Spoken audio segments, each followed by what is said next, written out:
tutakuwa tunajumuika nao katika kipindi hiki cha tafsiri ya sheria. Anen Nahumu ambaye ni mkuu wa idara. Nitasema sababu mbili zaidi ambazo zina maelezo sawa. Kama ilivyoelezwa awali, historia ya mahakama hii ilivyoanza, ukitazama mkataba ambao unaanzisha mahakama husika, una vipengele zaidi ya ibara zaidi ya 127. Kuna wanaosema kwamba Afrika ijitoe, hawa wanaongozwa na Bi Sarah Lawena, kitu ambacho mpaka sasa hivi kimewafanya waendelee kuwa na sustainable peace.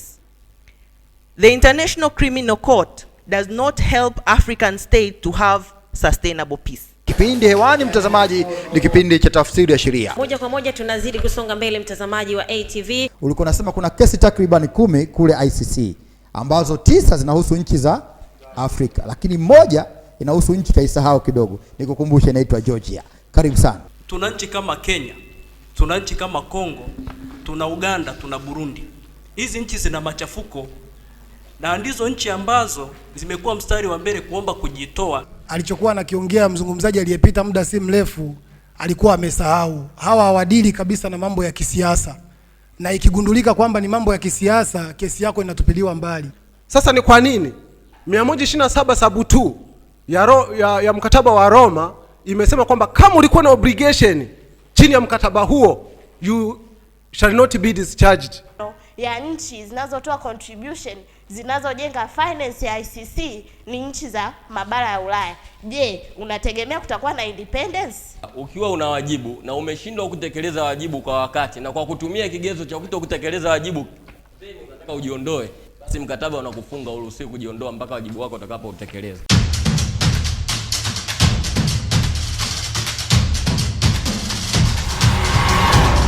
Na mtazamaji wa kipindi cha tafsiri ya sheria, kumbuka bado tunaendelea na mdahalo huu wa siku ya leo, na leo tuna mada moto kabisa mezani inayosema, je, kuna umuhimu wa kuwepo wa sheria ya adhabu ya kifo katika sheria za Tanzania?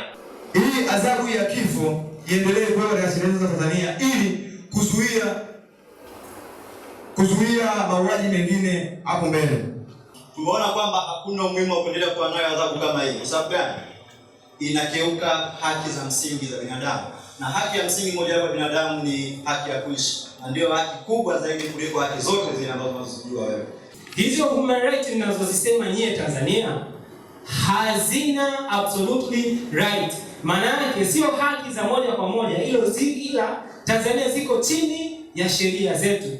Maana yake ni kwamba ikitokea wewe umevunja sheria za nchi, hizo human rights hazitakulinda hata kidogo. Unavyotoa uhai wa mtu mwingine, umeshindwa kuheshimu sheria za nchi. Umeshindwa kuheshimu katiba ambayo ni sheria mama ya nchi yetu. Settlement ya katiba ya Jamhuri ya Muungano wa Tanzania ilivyo, ukisoma article 30(2) kuna kitu tunakiita clawback clause au kuna kitu tunakiita general limitation.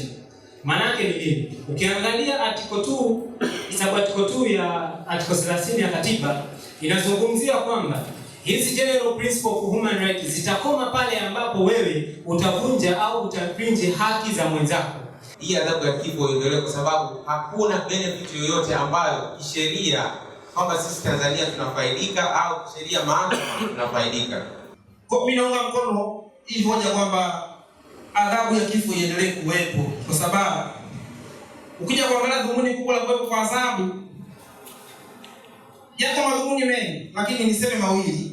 Kwanza ambao nasema retribution, ambao kwa Kiswahili kwamba serikali imeweka sheria, ambao bunge linatunga sheria ili inaweza kuwa inatekelezwa, wale raia wake wawe na imani na sheria zilizotungwa pamoja na imani na serikali yao.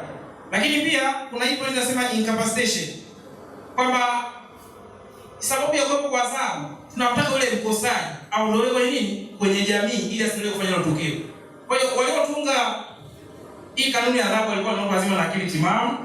Kwa walikuwa naona haja kwa sababu mtu akiua na afanyaje auawe. Kwa hiyo naunga mkono hoja kwamba adhabu iendelee kuwepo.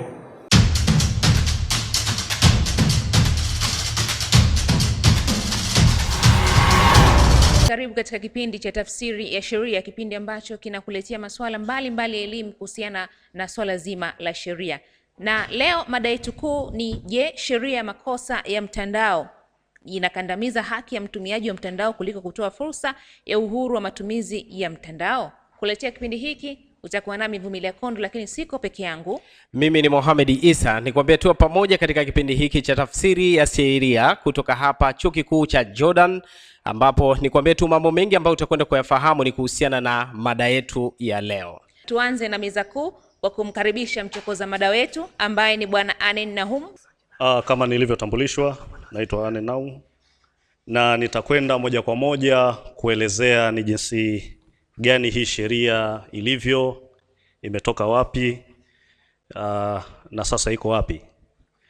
Kwa kwanza tu, sheria ya makosa ya mtandao wa jinai, sheria namba 14 ya mwaka 2015, mwanzoni kabisa ilianza kama sera, ilikuja kama sera mwaka 2003. Tulipata sera ambayo inataka kuonyesha ni jinsi gani vitu au shughuli zetu za kila siku zitathibitiwa kisheria. Kwa hiyo mwaka 2003 zikaja sheria ambazo hazikuwa zinahusiana moja kwa moja na makosa, kwa sababu wakati ule makosa hayakuwepo.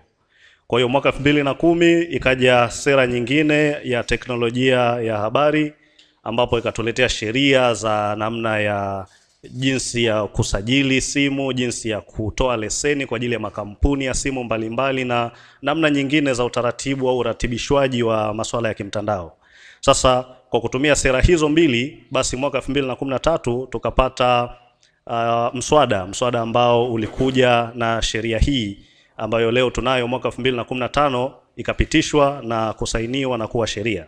Sasa sheria hii lengo lake kubwa ni lipi? Lengo lake kubwa ni inaainisha masharti yanayohusu makosa yanayohusiana na matumizi ya mfumo wa kompyuta au teknolojia. Kwa hiyo utaona hapa kuna vitu vya msingi, ni masharti, lakini lazima kabla masharti hayo hujayafahamu ni yapi, basi sheria hii inaainisha ni makosa ambayo utayafanya kwa kutumia au wakati unatumia mfumo huo wa kompyuta au teknolojia ya habari na mawasiliano. Lakini zaidi ya hapo, jambo la pili la muhimu katika sheria hii ni kwamba inaainisha pia utaratibu wa upelelezi, ukusanyaji na matumizi ya ushahidi endapo mtu atakutwa sasa amefanya makosa au amefanya matendo ambayo kwenye sheria yameainishwa au yameainishwa kama ni makosa ya kimtandao.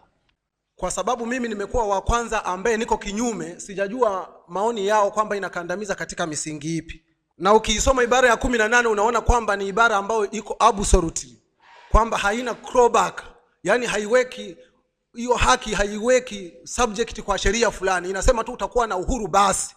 Sasa hii hofu ya kusema kwamba faragha itakuwa inaingiliwa wakati wa uchunguzi, jamani, vile vyombo au mamlaka zinazopewa kufanya uchunguzi wa makosa haya ni vyombo kwanza vinakuwa trained katika uchunguzi. Ukijaribu kusoma kwenye katiba, hasa ibara ya 18 inaeleza haki ya kutoa maoni, hiyo ni sahihi. Lakini unapoenda kwenye ibara ya 30 inazungumza bayana kwamba haki yako hautaitumia katika dhamira ya kuinja haki ya mtu mwingine au umma wa watu. Sasa wale ambao wanatoa information za uongo kwa dhamira ya kudanganya umma au kufanya chochote ambacho si sahihi, ndio wanasema sheria hii haifai. Labda niotoe hofu wenzangu ambao wana wasiwasi na sheria ya makosa ya kimitandao ya mwaka 2015 kwamba sheria hii ni sahihi. Na kwanza, sheria hii haipo kwa ajili ya kumbana mtumiaji, ipo kwa ajili ya kumbana mtumiaji anayetumia mtandao vibaya. Na katika hizi kesi mbili ambazo zilipelekwa kwa kutumia resolution ya Umoja wa Mataifa, mojawapo situation ya Darfur, Tanzania ilikuwa ni mwanachama wa Baraza la Usalama la Umoja wa Mataifa kipindi hicho, iliunga mkono kulifaa hii situation kwenye ICC.